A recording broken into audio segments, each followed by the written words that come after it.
દાનિયા દાનિયાની દેવી, મારા દાદા લાઈનના વ્યવહારની દેવી,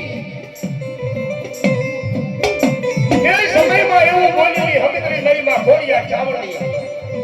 કે તારે હિરિયા સાંભળ તો મારી વાતો થોડી બોલજો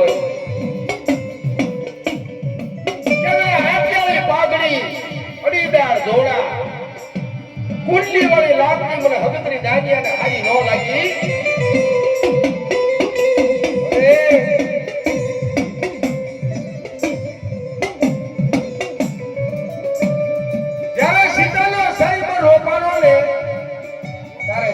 દેશના રાજા આવી